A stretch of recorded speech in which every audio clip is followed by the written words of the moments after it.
നിരപരാധികൾ അവര് അപൂർവമാണ്. നിരപരാധികളാണ് കൊല്ലപ്പെട്ടത്. എവിടെയോ ആരോടോ ഉള്ള അരിശം തീർക്കലല്ല മതം, അല്ല, അത് നീതിയല്ല. അള്ളാന്റെ ഇഷ്ടദാസന്മാർ അന്യായമായി കൊല നടത്താത്തവരാണ്.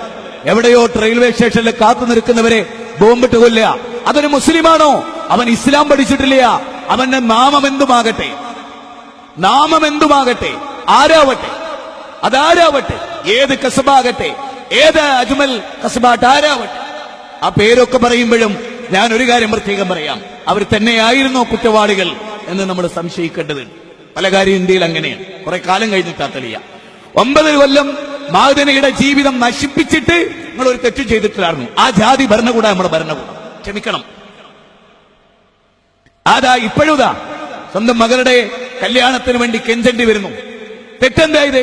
ഒന്നുമില്ല. പിന്നെ എന്തിനോ നീതിപീഠം എന്തിന് കാക്കി? നെഞ്ചിന്റെ ഹൃദയത്തിലാ കാക്കി ധരിക്കേണ്ടത്, നെഞ്ചിലാണോ കറുപ്പ് ധരിക്കേണ്ടത്, നീതിയുടെ കോട്ട് ധരിക്കേണ്ടത്. ശമ്പളം അങ്ങനെയല്ല. പാവപ്പെട്ടവരാരായാലും നിരപരാധികൾ ആരായാലും അവർ ഒരിക്കലും 1000 കുറ്റവാളികൾ രക്ഷപ്പെട്ടാലും ഒരു നിരപരാധി ശിക്ഷിക്കപ്പെടരുത് എന്ന ഇന്ത്യൻ കോൺസ്റ്റിറ്റ്യൂഷൻ എവിടെ? ആ നീതിബോധം എവിടെ? അതില്ല എന്നിവിടെ. മതം പഠിച്ചില്ല ലോകം. മതം നീതിയാണ്. എന്റെ പൊന്നുമോള് ഫാത്തിമയാണോ കട്ടത്? അവളുടെ കഴിഞ്ഞ മുറിച്ചു കളയും. നോ കോംപ്രമൈസ് ലോകത്തോട് പ്രഖ്യാപിച്ച പ്രവാചക ചക്രവർത്തി. അതാ വലാ യജ്രിമന്നകും ശനആന ഖൗമിൻ അലാ അല്ലാ തഅദിലു അദിലു ഹുവ അഖ്റബു ലിത്തഖ്വാ.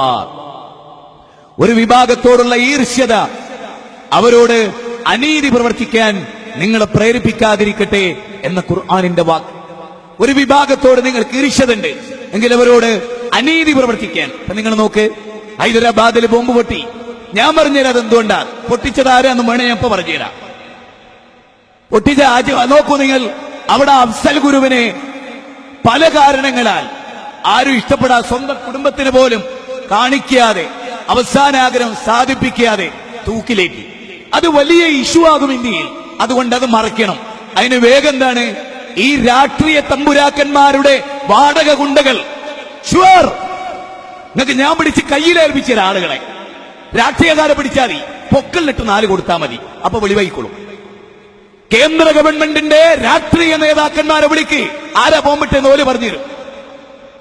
ഓല പിടിച്ച് സൃഷ്ടിച്ചാൽ മതി. ഏത് കാലഘട്ടത്തിൽ ഇന്ത്യയിൽ ഉണ്ടായതാ? ഒരു പ്രധാന ഇഷ്യൂ ഉണ്ടായ അത് മറക്കാൻ ഒരു ബോംബാക്രമണം, അതുപോലെ ഒരു രഥയാത്ര. ശവപ്പെട്ടി കുംഭകോണമുണ്ടായി, വിവാദമായി. അപ്പൊ ഉടനെ ഒരു രഥയാത്ര. ലാൽ കൃഷ്ണ അദ്വാനിയുടെ കളവ് മറച്ചുവെക്കാൻ, ലോകത്തിലെ തോന്നിയാസം മറച്ചുവെക്കാൻ പലരും എന്ത് ചെയ്തിട്ടുണ്ട്? പല യാത്രകളും നടത്തിയിട്ടുണ്ട്. ചേകന്നൂർ, തിരോധാനം, കാന്തപുരം, ഉടനെ ഒരു കേരള യാത്ര. മുടി വിവാദമായി നാണം കെട്ടു, ഉടനെ ഒരു കേരള യാത്ര. എല്ലാ പെരുങ്കള്ളന്മാരും, മതക്കള്ളന്മാരും, രാഷ്ട്രീയ കള്ളന്മാരും എന്നും ചെയ്തു കൂട്ടിയത് അതാണ്.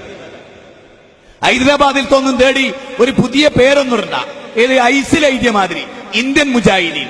ഒരു ധവളപത്രം ഇറക്കാൻ ആരാ അത്? തൊള്ളേ തോന്നിയോട് പറയാൻ. ഒറ്റ കുട്ടിയില്ല അങ്ങനെ ഒരു പ്രസ്ഥാനം ഇന്ത്യയിൽ. വെറുതെ പറയാ, വെറുതെ ഉണ്ടാക്കുക ഓരോ ശബ്ദം.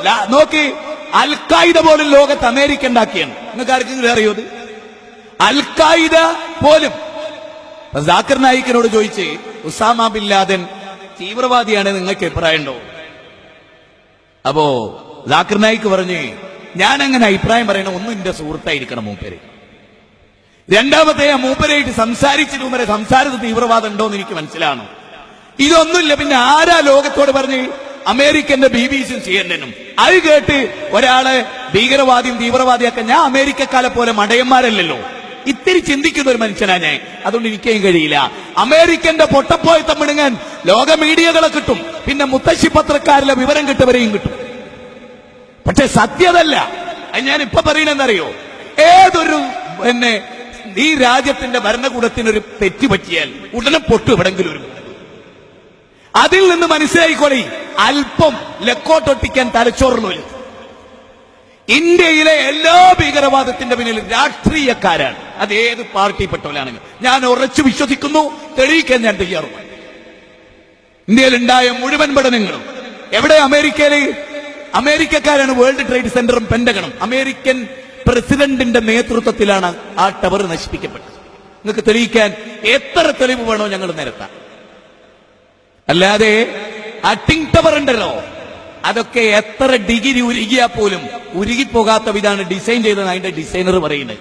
ഒരു വിമാനാക്രമണം കൊണ്ടൊന്നും, ഒരു സ്വാഭാവിക ആക്രമണം കൊണ്ട് അത് ഉരുക്കാൻ കഴിയില്ല. ഇത്ര സമയത്തിനുള്ളിൽ ഉരുകി തീർന്നിരുന്നു.